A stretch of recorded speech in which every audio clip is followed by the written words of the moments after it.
On July 8, 1947, the U.S. Army claimed to have found a flying saucer. I have to believe this was something from another civilization. But within hours, they retracted the statement. 60 years later, the debate is still raging. We truly are dealing with something off the planet. It's right out of a 1950s science fiction movie. Did the U.S. military recover extraterrestrials and their spaceship? He had some dead aliens out there. If true, the U.S. government has kept one of the greatest secrets in history, that we are not alone in the universe. It's the most important story of the millennium. If not, a footnote has become a legend.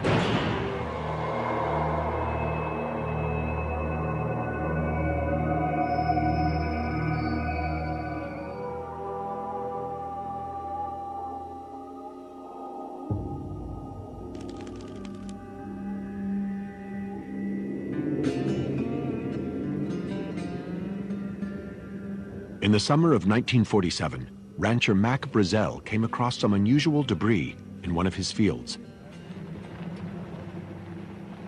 Brazel loaded his truck with some of the material and drove 75 miles to Roswell, New Mexico.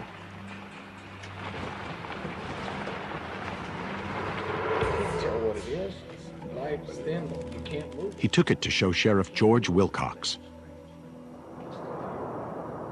While he was there, local radio reporter Frank Joyce called in to see if the sheriff had any good stories. Yeah, Sheriff Wilcox, this is Frank Joyce. How's it going? The officer passed the phone to Mac Brazel. He told the radio reporter that he might have found the remains of a flying saucer. I thought, I have a real crank here, a guy who has picked up some information about something, and he's got it all wrong, you know. This was a hoax. Myself, I don't believe it. To get rid of the likely hoaxer, Joyce told him to get in touch with the military.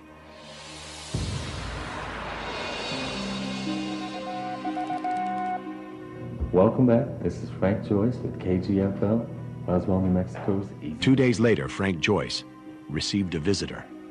It was Lieutenant Walter Hote, press officer for America's only nuclear bomb squad, the 509th, stationed at Roswell. He owed me a story. I had complained to him recently about he had given a story to somebody else, and I'd been left off the list. So he brings this in. I picked it up, and as I glanced, I knew instantly it was the man on the phone. The press release stated that U.S. Army Air Corps had recovered a flying disc from a ranch north of Roswell. Frank Joyce drew only one conclusion. The U.S. Army Air Corps says they have a flying saucer. It's got to be from outer space. This just in, ladies and gentlemen. Joyce broadcast the extraordinary story to his local audience. It was possibly the biggest news scoop of all time.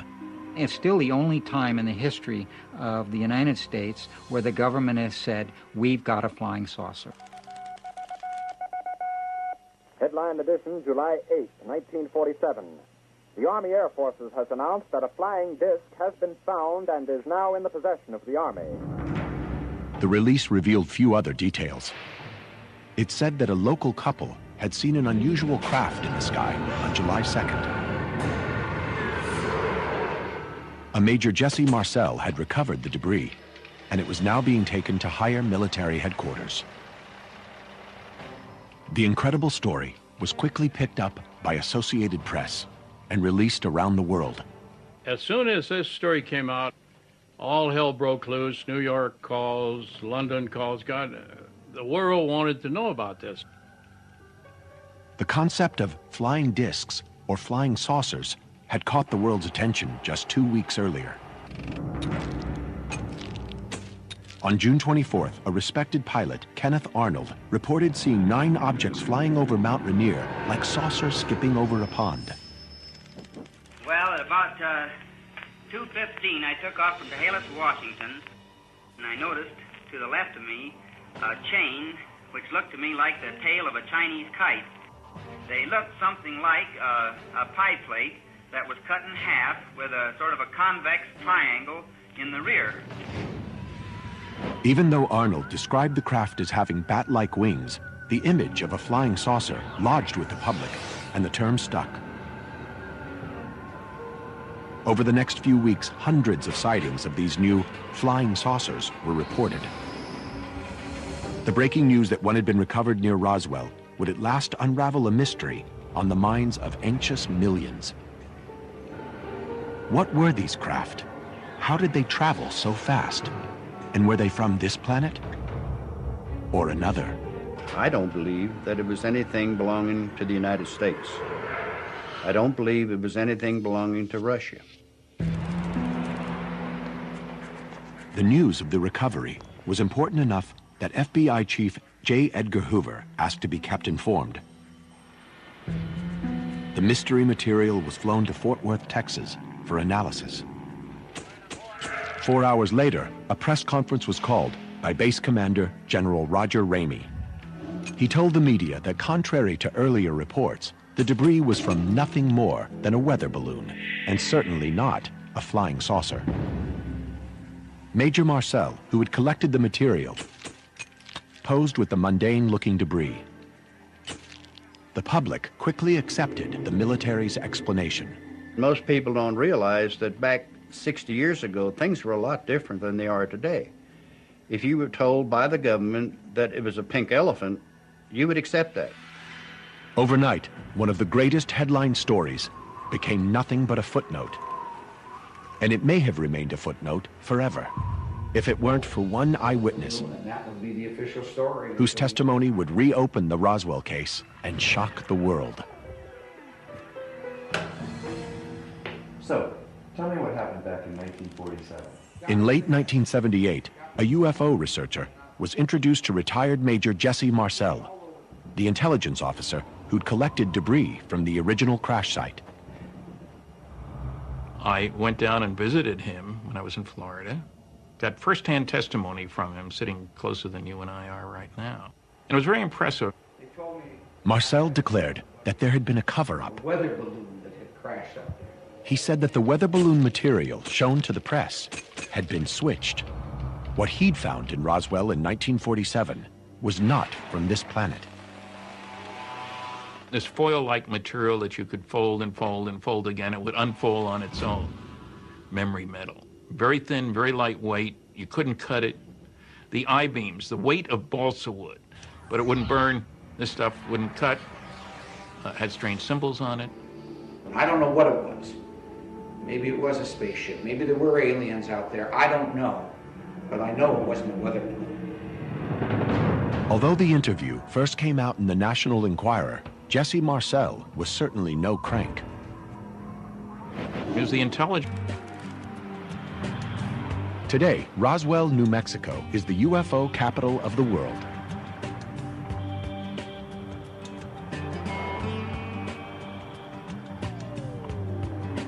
Every year, thousands descend on the town to pay homage to the home of E.T.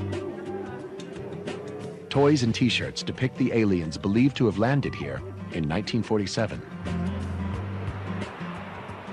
A museum is dedicated to maintaining the integrity of the Roswell legend. While some come out of curiosity, most ufologists are convinced that the government has been hiding the evidence of E.T. for 60 years. A Gallup poll in 2005 showed that 1 in 4 American adults believe that extraterrestrials have visited Earth. Self-styled UFO investigators like Dennis Balthaser have been coming here for years to try to piece together the Roswell enigma. Something happened here in 1947 that was covered up, and 60 years later is still covered up. No single piece of physical evidence from the 1947 crash has ever surfaced publicly. Declassified documents haven't as yet revealed any compelling evidence, so UFO campaigners are forced to rely almost solely on individual testimony. The witnesses, to me, are key. Those are key ingredients to solving this. Now, getting the witnesses to talk is a different story. Since 1978, over 100 witnesses have been persuaded to talk. Many of them, like George Newling, offer little more than glimpsed memories. what I seen, it wasn't made in this world. 17-year-old Private Newling was working on B-29s at Roswell in 1947 when he remembers catching sight of something he thinks was part of a spaceship. The first thing that caught my eye was this object that was in the bomb racks, and it was the color that fascinated me. It was a gray, but nothing I've ever seen then or before or after. Testimonies like this, made decades after the event, have been pieced together to tell the Roswell legend in a series of sensational books. Postman turned UFO author Don Schmitt has been following the Roswell mystery for nearly 3 decades. His numerous books on the subject have made him one of the key champions of the legend. Schmitt's witnesses have convinced him that the government actually recovered a flying saucer back in 1947. All of our witnesses are telling us it was the first press release. That was the correct one. They recovered the flying saucer. Thanks to these accounts, the UFO community often cite Roswell to be the best proof that extraterrestrials have been here. But they face a wall of scientific disagreement. Eyewitness accounts are completely unreliable. And we know this from a huge amount of research done in the 1990s following the false memory, recovered memory business of people recovering memories of things that happened decades before that in fact never happened. The legend begins with why aliens noticed Earth in the 1940s. What is the one specific intelligence signal that is still traveling out through our galaxy? And that's that first atomic bomb flash from June of 1945. And it still took them 2 years to get here. And they appeared to have arrived in mass to some degree in the summer of 47. In fact, the first signals in space were a decade earlier, with the advent of radio and television. I think they were here to scope out the activity here. You'd want to find out about the military. You had White Sands Proving Ground, where they were doing all the V-2 rocket launches. Los Alamos, where they were still conducting atomic research. And then here in Roswell, where you had the first atomic bomb squadron, the 519th Bomb Group. Other Roswell campaigners think the aliens had come here to save us. Maybe they came to help. Roswell is less than 100 miles from where the atomic bomb was set off 2 years before the incident happened. Were they sitting out there wondering, what are these clowns up to? Are they going to self-destruct? Don Schmitt has interviewed military witnesses who recalled monitoring UFOs in New Mexico in June 1947. We had talked to one of the radar operators up at Kirtland Army Airfield up in Albuquerque at that time, and admitted to us that they had tracked a number of unknowns throughout the state, a number of days leading up to the actual incident. It would only make sense that for all of the sightings at that time, that one would eventually crash. On Independence Day 1947, legend has it that the rancher who found the debris, Mac Brazel, recalled a violent electrical storm. Between the thunderclaps, Brazel told friends he might have heard some kind of explosion. The Roswell story tells that one of the alien spaceships was struck by lightning, causing major damage. Debris from the stricken spaceship fell onto Mac Brazel's field before crashing into the ground 35 miles away. So when did you say you found it? I just drove out and it was all over the place like this. Once the story reached the Roswell Army Airfield, 2 intelligence officers were dispatched to evaluate and collect the debris. Major Jesse Marcel and plainclothes officer Captain Sheridan Cavett filled several sacks with the material. That night, Major Marcel took some of the debris home and showed it to his 11-year-old son, Jesse Jr. And when I walked in, I thought, well, why are you waking me up just to look at some garbage here? And he says, no, look at this carefully because this is not anything you'll ever see again. And he says, I think this is parts of what they call flying saucers. In the meantime, they've also learned that there's another site much closer to town, also based on civilian testimony.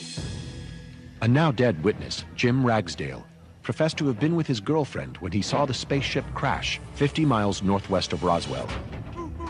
In an affidavit, the local Romeo told how the military quickly arrived and removed both the crashed alien spaceship and its dead crew. North of town, they are loading onto a flatbed and loading into ambulance trucks the remains of a ship and crew.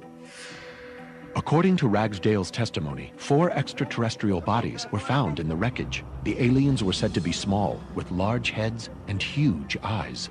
We have talked to witnesses who are first-hand witnesses, second, third, fourth-hand witnesses. Their stories pretty well collaborate.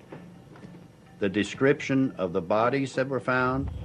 It's probably this. Radio reporter Frank Joyce remembers that Mac Brazel told him there were alien bodies at the first debris site. The key question I asked him was, look, were there any passengers? He said, yes, there were little people. They were not human, and they were dead. In other words, he had some dead aliens out there. If any of these reports were accurate, a crashed alien craft and its dead crew were now in the hands of the U.S. military. Several witnesses claimed the military then took the debris and bodies to Hangar 84 at Roswell's Army Airfield.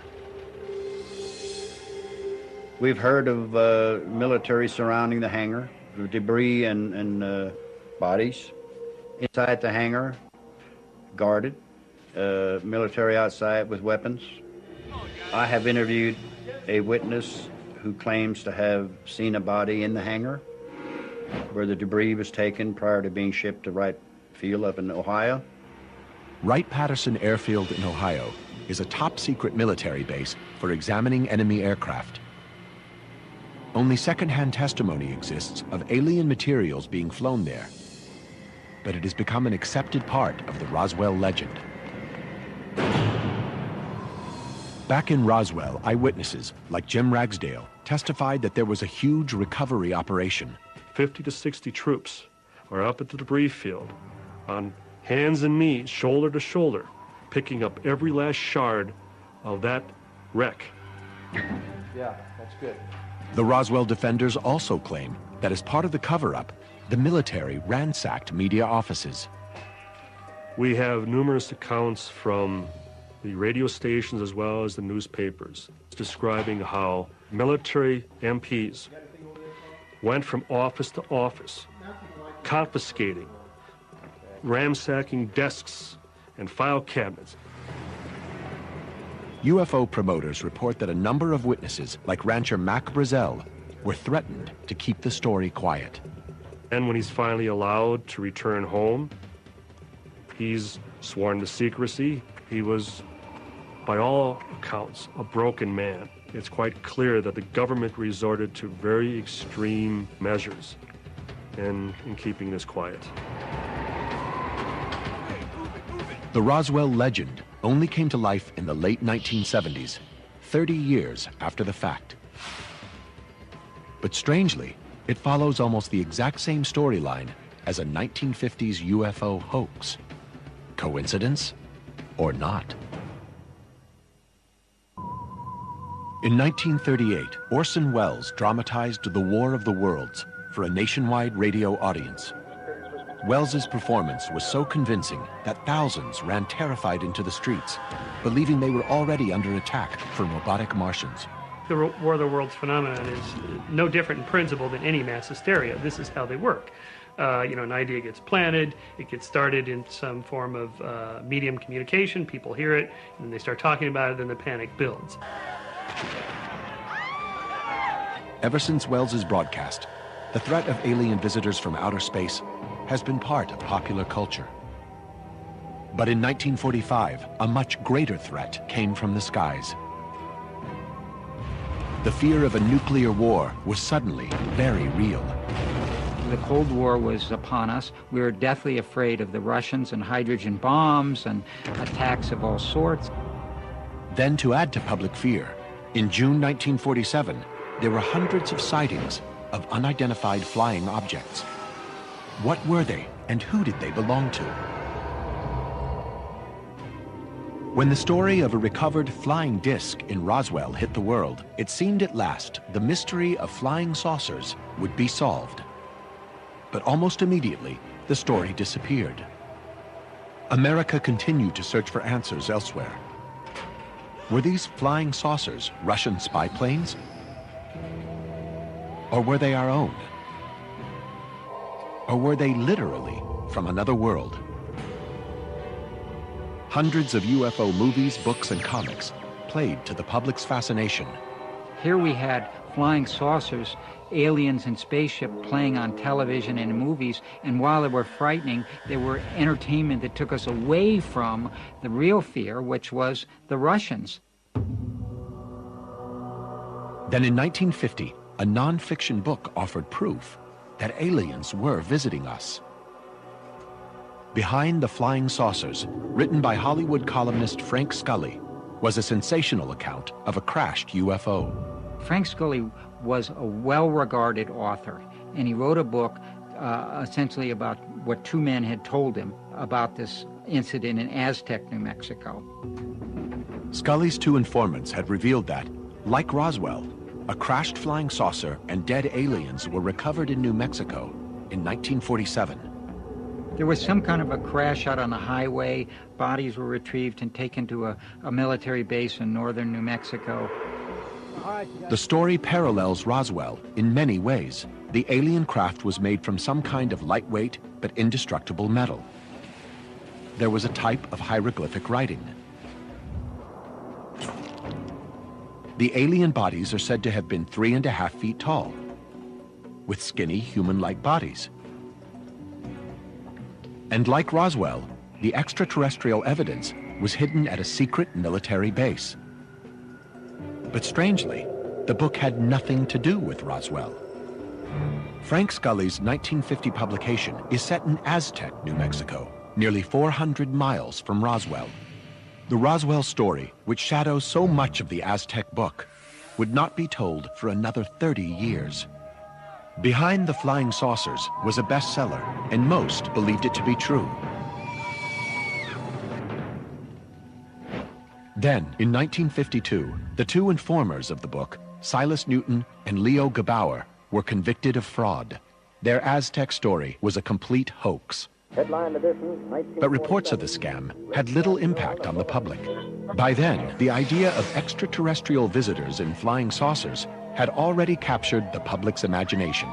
The whole business of a flying saucer is classic myth-making from a single source saying they were skipping along like saucers on water. And from there, all science fiction authors, movie makers, they all say, okay, we have to construct a model that looks like, a saucer. In other words, science fiction was becoming science fact. Many of these 1950s sci-fi movies were set in the deserts of New Mexico, a hotbed of top-secret projects. From nuclear bombs to V-2 rockets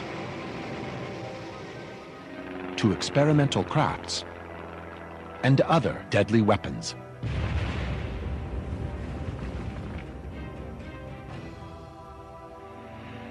All these projects were shrouded in secrecy and intense security. When a V-2 rocket crashed in Alamogordo, New Mexico, it created a massive military operation.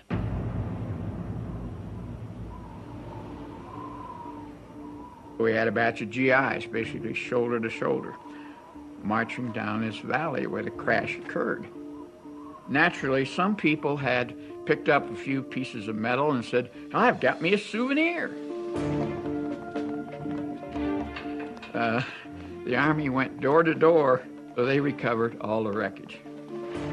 Such covert action eventually created suspicion among the public. Science fiction started to paint the military as the bad guys. Then in the 1960s came the Vietnam War. It was the first war the Americans weren't likely to win. The huge loss of life and clandestine operations changed Americans' image of their government. Richard Nixon's deceptions and scandals added to the nation's growing distrust.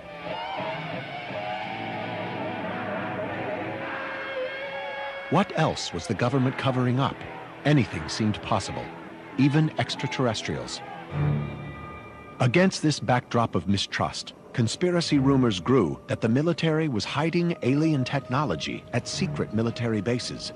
Secret places like the Wright-Patterson Air Force Base and especially Area 51 are like Rorschach inkblots on our imaginations to just see what it is we want to see that's in there, because you're not going to get in there. How can we check and find out? So that allows the imagination to just run amok.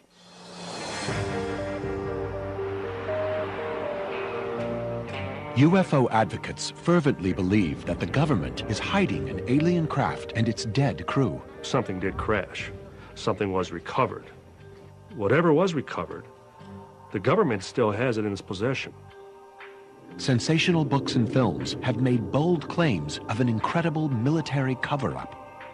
But demands on the government to make public any secrets on extraterrestrials have failed to uncover any relevant information.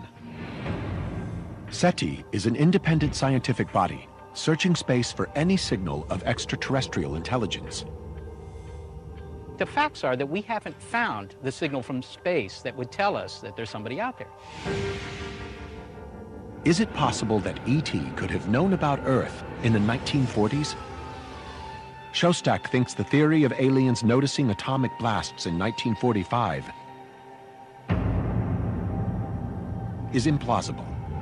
Well, that means they can't be more than 1 light year away, right? Because it would take a year for the signal, the light from those explosions to get to them, and they have to come back down here. They can't go faster than the speed of light. So 1 year out, 1 year back, that's 2 light years to get back here by 1947. There are no stars within 1 light year of the sun. Whatever the truth about Roswell, the fact remains that from June 1947 onwards, there were UFO sightings all over America. 1 year later, the Pentagon responded with an investigation to gather military and civilian testimony. It became known as Project Blue Book. In June that year, just 12 months after the supposed Roswell incident, a Project Blue Book advisory committee met in secret to discuss their findings. Colonel Howard McCoy, Chief of Intelligence for the Army, confirmed at the secret meeting that the military had never recovered a flying saucer. He then went on to make a statement that is devastating to the Roswell case. McCoy said, and I quote, "I can't even tell you how much we would give to have one of those crash in an area so that we could recover whatever they are."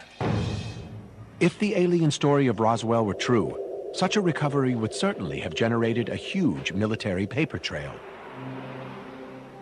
But no compelling documentary evidence has ever emerged which supports the UFO claims. Their only proof comes from witness accounts. This long list of witnesses is very curious because they didn't come out of the closet, so to speak, until the 1980s when Roswell became the Roswell incident, the mecca of ufology, and that tells us more about modern myth-making than it does about eyewitness accounts. In 1989, claims that dead aliens were at the crash site created quite a stir. But these claims only surfaced 40 years after the event. The first to mention extraterrestrial bodies was retired mortician Glenn Dennis. Glenn Dennis was the mortician at Ballard Funeral Home.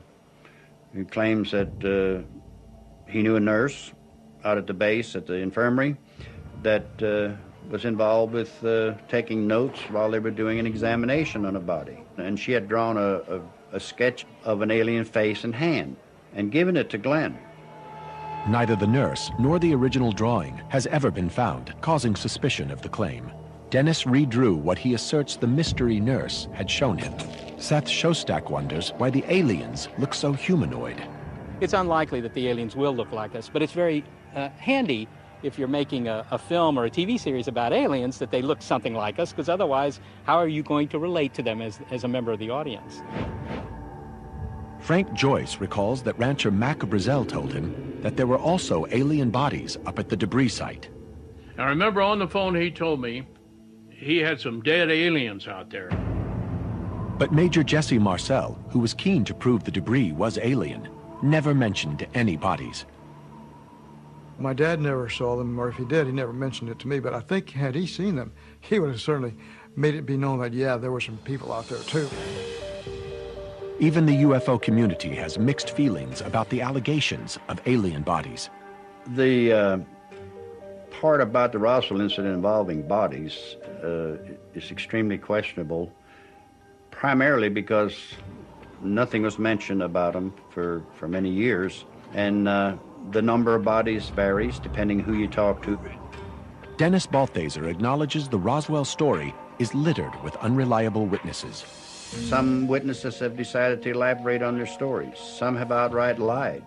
Some weren't involved at all, but have given the impression that they were. The false testimony and many hoaxes in the Roswell legend are reminiscent of the 1950 novel Behind the Flying Saucers. The only concrete part of the Roswell legend is that some kind of debris was found in Mac Brazel's field in 1947.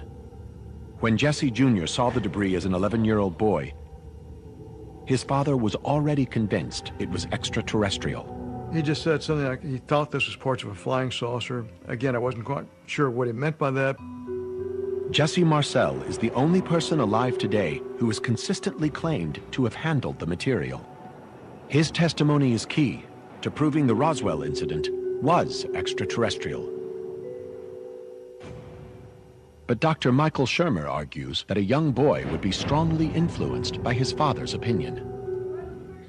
An 11-year-old boy is going to be hugely influenced by his father under any conditions. But in this case, his father is a well-respected military officer. Of course, he's going to be influenced.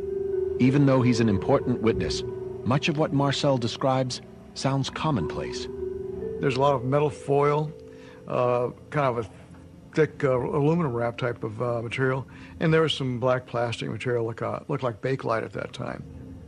Legend has it that the metal foil had extraordinary qualities, but the young boy saw none. I know that the foil was supposed to have been like metal with a memory where if you bend it, fold it, it would unfold. Well, I didn't see that. Other key witnesses, including Mac Brazel, suggest the debris was quite ordinary. UFO advocates have refused to accept any of these statements, saying that the witnesses were either lying to maintain the cover-up or simply confused. In 1978, Jesse Marcel Sr. claimed the material he had collected on Mac Brazel's ranch had been switched with the debris from a weather balloon. Major Marcel said until the day he died that what was on the floor was not what he brought in from Roswell, New Mexico. To ufologists, that explains why the debris in press photos looked like a weather balloon, not a flying saucer. But amazing new testimony from Marcel's own son suggests the Major thought the debris reporter saw actually was part of an alien spaceship. There's one curious element, though. My dad said that the reporter saw only a very small part of the real thing. So does that mean that in that mix-up of a balloon wreckage, was there parts of the real stuff in there?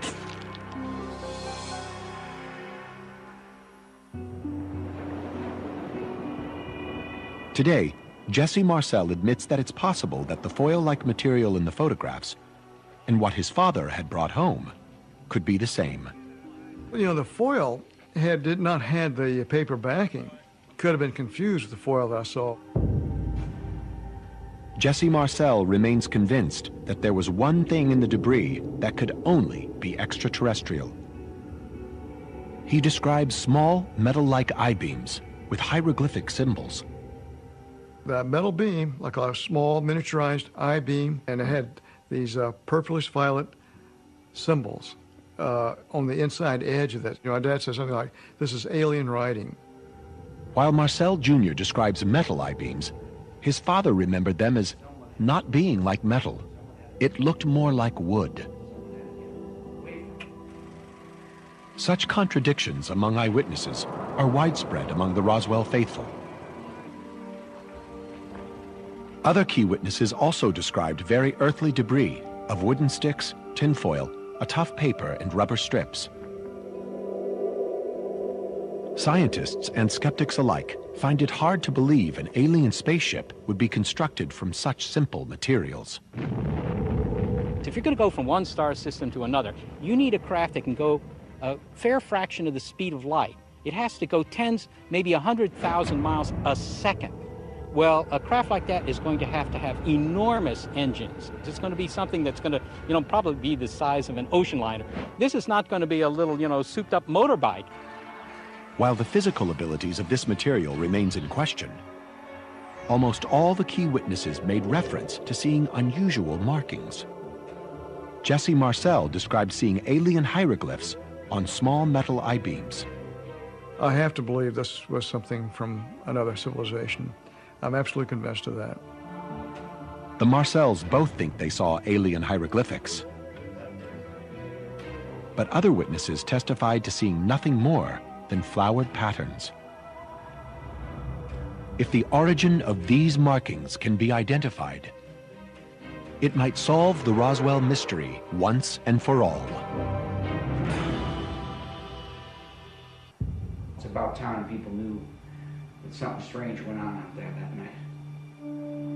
In 1978, when Jesse Marcel recalled events from 30 years earlier, he unwittingly kick-started the Roswell legend.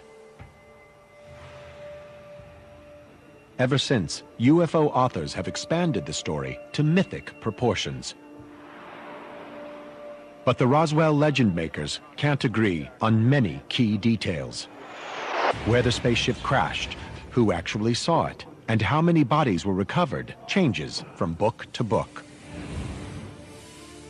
But the Army's counter-story that the debris was from a weather balloon was also in question. Back in 1947, rancher Mac Brazel had reported that he'd seen weather balloon debris before, and what he'd found was different. Throughout the 1980s, suspicion of a cover-up fueled the Roswell legend. Then in the early 90s, two UFO researchers, Carl Flock and Robert Todd, unearthed a top-secret mission that had long been forgotten. It offered a much simpler and earthly solution to the Roswell mystery. Back in 1945, America exploded the first atomic bomb. It was then only a matter of time until the Soviets would develop their own nuclear program. In 1947, testing began on an American secret spying program called Project Mogul. The highly classified mission was set up to listen out for any Soviet atomic test. Mogul was so classified, we didn't know what the classification was. In fact, Mogul was classified as 1A, the same as the H-bomb program. Project Mogul would use some 50 large rubber balloons to carry listening devices called transponders into the higher atmosphere. Up here, sound moved much quicker, and a nuclear explosion could, in theory, be detected, even on the other side of the world. I know it worked because I saw a beautiful signal come in one day from the Pacific, and it was an American nuclear bomb explosion, and I was tracking it right here in New Mexico. In 1947, B.D. Gildenberg was a young engineering undergraduate at New York University when the military commissioned his department to work on Project Mogul. The Mogul team started to gather the materials needed for the project. One item that they farmed out to a Brooklyn toy manufacturer was the kite-like radar reflectors called Raywin targets. These would be used in order to track the balloon's movements, and the team needed hundreds of them. They were essentially six-pronged kites with the balsa wood frame, covered with silver foil, and backed with strong white material.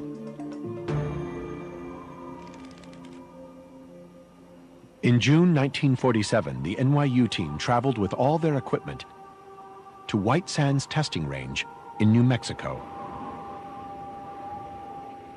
From this remote desert location, they began experimental launches of their new top-secret mission. This was the first time that constant level balloons were used in the United States, which we were still learning about and still experimenting with. On the 4th of June, test flight number 4 was launched in mid-afternoon. But due to cloud cover, the Mogul team soon lost it on both radar and spotter plane. As it drifted northeast towards Roswell, the free trailing device was some 600 feet long, twice the height of the Statue of Liberty. With up to 50 large balloons, 9 shiny Raywin targets, ballast controls, and transponders, it would have looked very different from a weather balloon. Eventually, the neoprene rubber balloons disintegrated, showering the desert below. Although the mission was top secret, the equipment itself was of little value, and the Mogul team deemed its recovery low priority. Brazel's description of the debris being of rubber, silver foil, and balsa wood, and that there was lots of it, matches Project Mogul perfectly. The photographs of the debris clearly show similar items. But Jesse Marcel Jr. still believes that the hieroglyphs he'd seen 60 years ago were not from this earth. The I-beams were apart from everything. This was something from another civilization. He had a point. There seemed to be no reason why Project Mogul would have strange hieroglyphic symbols on any part of it. But closer inspection of the design drawings for the radar reflectors offers a vital clue. The paper-backed foil needed to be secured to the balsa frame with both glue and Scotch tape.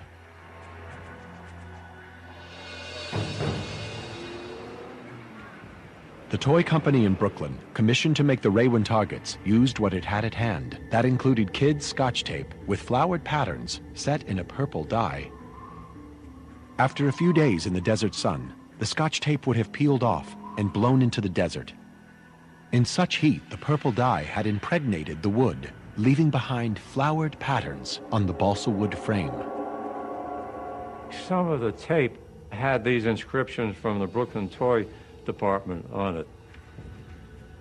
And that's where the hieroglyphics came from. And it was really nothing very exotic. Today, science sees Roswell as little more than myth-making.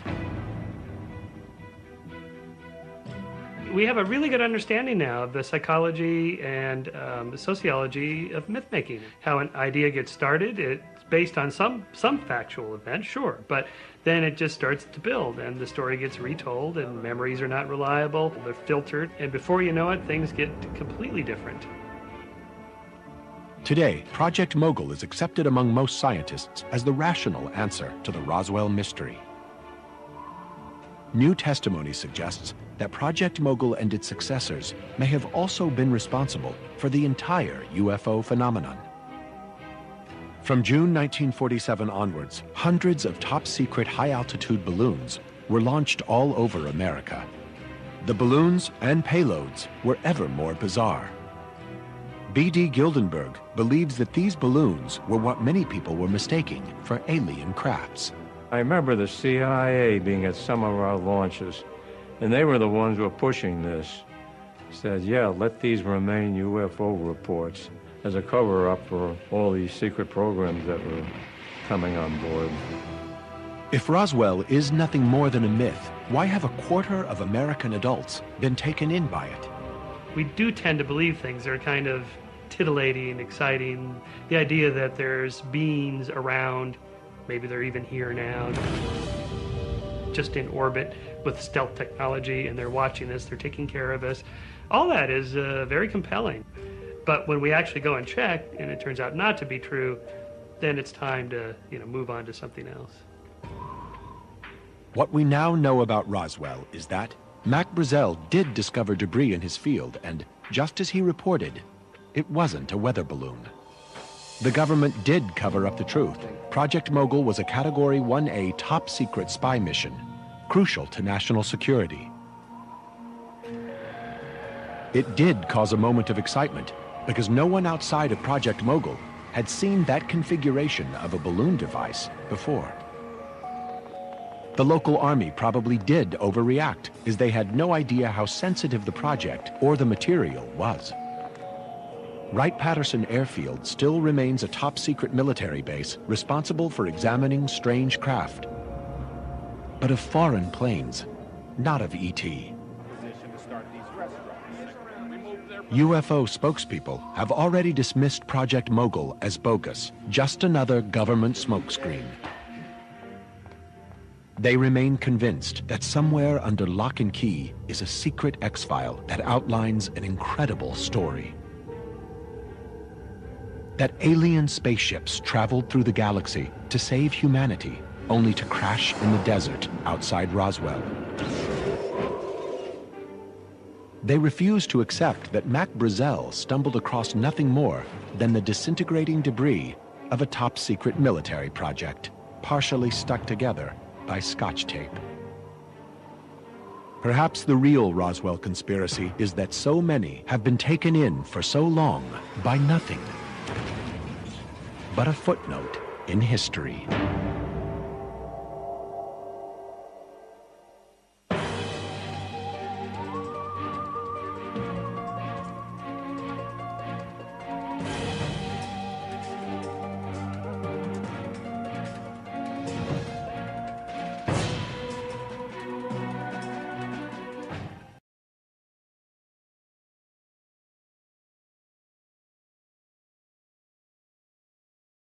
Whenever the skeptics, challenge us, well, why is it you don't have any whistleblowers regarding the topic of UFOs, or more specifically Roswell?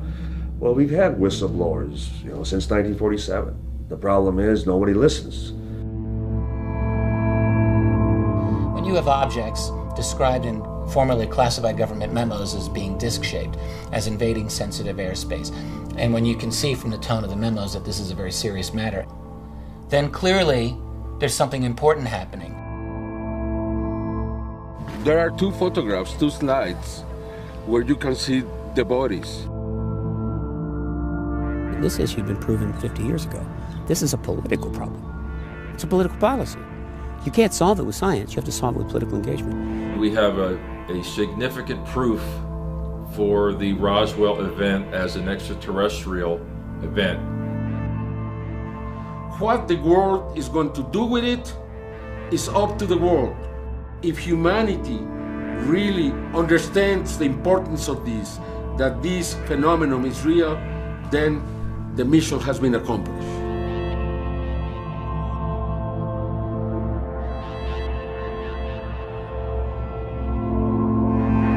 There's no other conclusion for me to draw than the conclusion that I must be going in the right direction. I must be getting close to something that they don't like.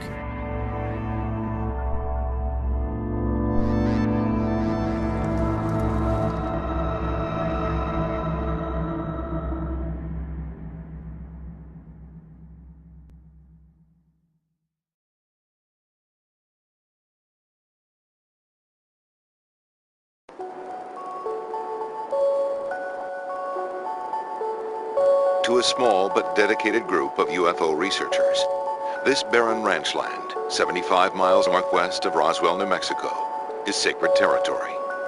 It's the place where they believe one or more alien spaceships crashed to Earth sometime in early July 1947.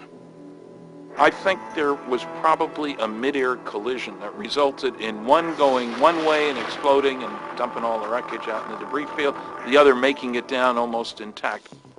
Today, that crash, commonly referred to as the Roswell incident, is the stuff of legend.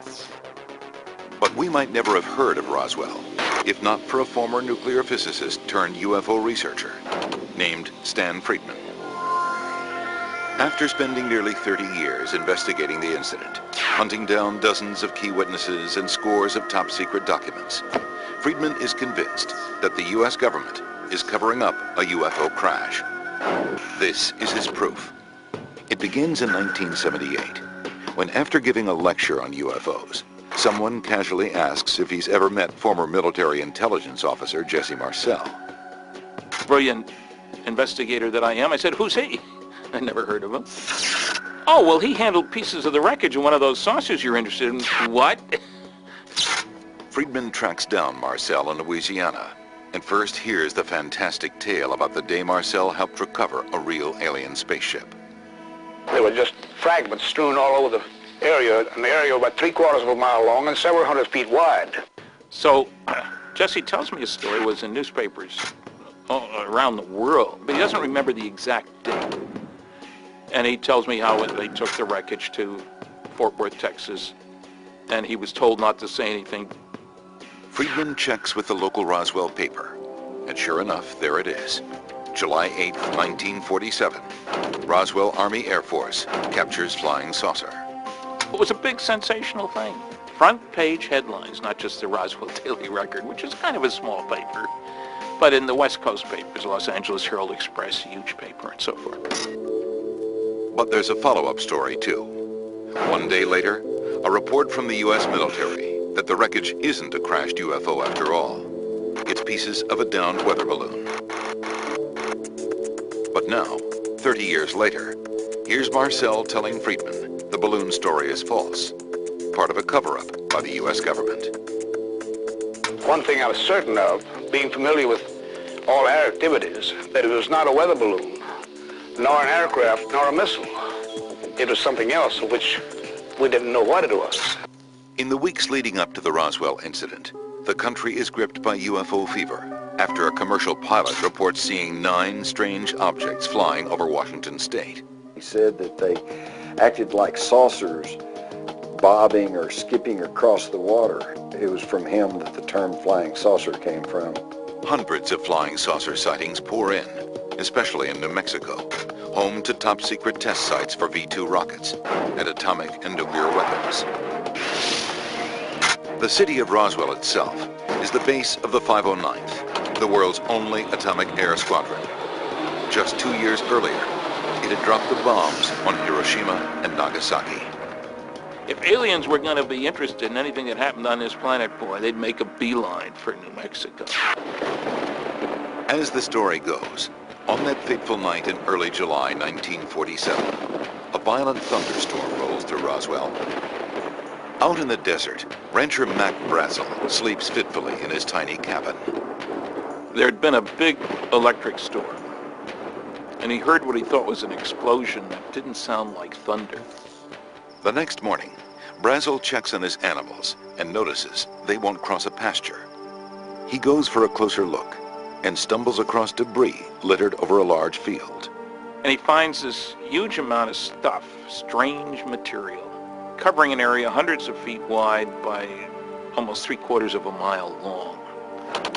The material is odd, lightweight, but incredibly strong. Brazel carries a few pieces to his neighbor's ranch. Kind of a tan, light brown plastic. Brazel mentions other debris, items covered with strange writing. He said the writing wasn't like Japanese writing, but it was, I imagine, more like hieroglyphics or something like that. The strangest material looks like aluminum foil, but with a weird ability to return to its original shape. If you picked it up and folded it, it would unfold. And if you folded it several times, it would still unfold. And you couldn't tear it. Brazel drags some of the debris to a shed. A few days later, he's on the phone with Frank Joyce, a local DJ and radio reporter. They began to talk about things that might be out of this world. I thought maybe this is a hoax. During the conversation, Joyce says Brazel mentions finding bodies in the wreckage. And one thing that he mentioned on the phone was the horrible odor that was with these bodies. Thinking Brazel might be insane, Joyce tries to end the call. I advised him to go to the U.S. Army Air Corps because they are flyers and will know what to do about anything that flies. Brazel does call Roswell Army Airfield. Major Jesse Marcel answers the phone. Marcel reports the call to his commanding officer, who orders him and a counterintelligence officer to go investigate. He says, go out with him, because the rancher said there's a whole mess of this stuff out there, and nothing that he brought in was conventional. At the ranch, Marcel is also puzzled by the debris. He gathers it up and heads back to Roswell.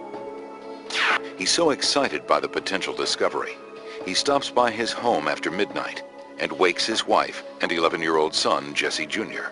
He said something like, this is parts of what we feel is a flying saucer. Jesse Marcel Jr. is a doctor and colonel in the U.S. Army Reserves. He just got back from Iraq. He's writing a manuscript called Roswell, It Really Happened. Even though it happened many years ago, he still vividly remembers what his father showed him that night. I picked up the material and I noticed it had a very strange quality to it. It was very light. I didn't try to bend it or tear it, but I just kind of looked at it and just kind of wondered what this was. Marcel's father continues on to the base to report his findings to his superiors. The next morning, the base commander orders the public information officer to write a press release about the incident. He gave me exactly what he wanted in the press release, that we had in our possession a flying disc. The story hits the airwaves, creating an instant sensation. Headline edition, July 8, 1947. The Army Air Forces has announced that a flying disc has been found and is now in the possession of the Army. But almost as quickly begins what appears to be a government cover-up. From the time that story came out, I felt that someone somewhere was trying to stop every last word of this story.